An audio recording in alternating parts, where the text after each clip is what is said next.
최덕신 변호사의 법률 체크. 오늘은 강단에서 특정인을 겨냥한 설교가 법적으로 어떤 문제가 될 수 있는지를 한번 정리해 봤습니다.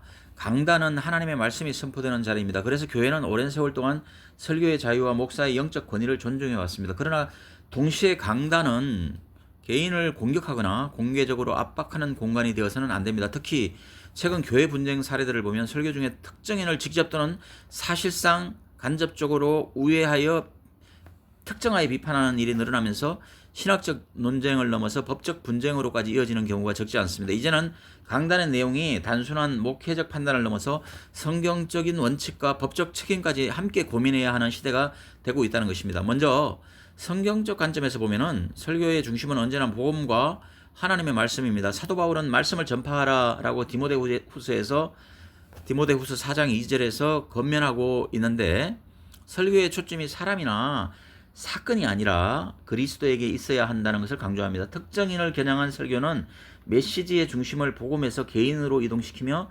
강단을 하나님의 말씀의 자리에서 개인 비판의 공간으로 바꿀 위험이 있습니다. 또한 성경은 책망과 권면의 질서를 제시합니다. 마태복음 18장은 개인 권면과 공동체 절차를 강조하며 공개적 망신이나 일방적 비난이 아닌 회복 중심의 접근을 요구한다는 것입니다. 강단에서 특정인을 공개적으로 겨냥하는 방식은 이러한 성경적 절차를 생략하게 만들고 결국 회복보다는 상처와 갈등을 남길 수밖에 없습니다.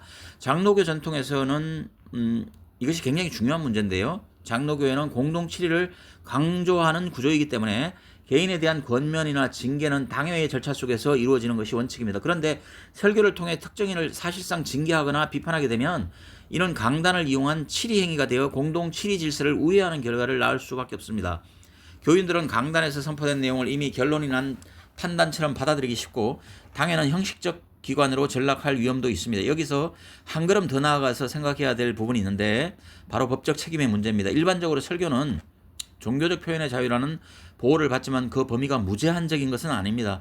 설교에서 특정인을 식별할 수 있을 정도로 지목하면서 사실과 다른 내용을 말하거나 사실을 얘기한다 하더라도 지목 전후에 어떤 부정적인 어떤 사회적 평가를 떨어뜨릴 수 있는 표현을 반복해서 사용했다면 경우에 따라서는 명예훼손죄나 모욕죄가 성립할 수 있다는 것이 문제입니다.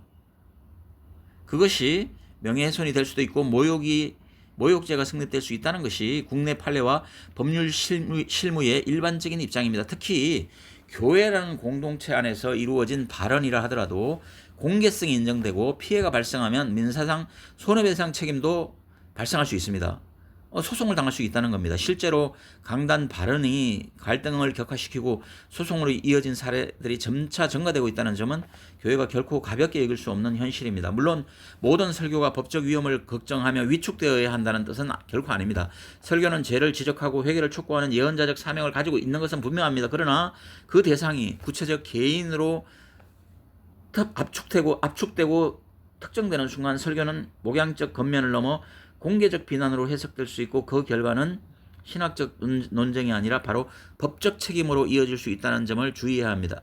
그러므로 목회자는 원칙과 죄의 구조를 다루되 특정인을 겨냥하기보다는 어떤 경우에도 특정인이 이 모든 대중 앞에 대중의 내리에 특정되어서는 안 된다는 거죠. 특정인을 겨냥하기보다는 모든 성도가 자신을 돌아보도록 이끄는 방식으로 설교하는 지혜가 필요합니다. 건강한 강단은 사람을 지목하여 상처를 주는 것이 아니라 모든 사람이 하나님 앞에서 자신을 돌아보게 만드는 자리이고, 설교의 자유는 존중되어야 하지만 그 자유는 공동체를 세우기 위한 책임과 함께 갈 때 더욱 빛나는 것입니다.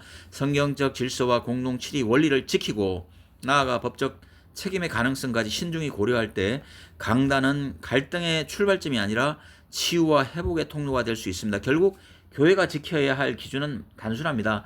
말씀은 자유롭게 선포하되 사람은 함부로 겨냥하지 말라. 그 균형이 지켜질 때 강단의 권위와 교회의 신뢰가 함께 살아날 것입니다. 감사합니다.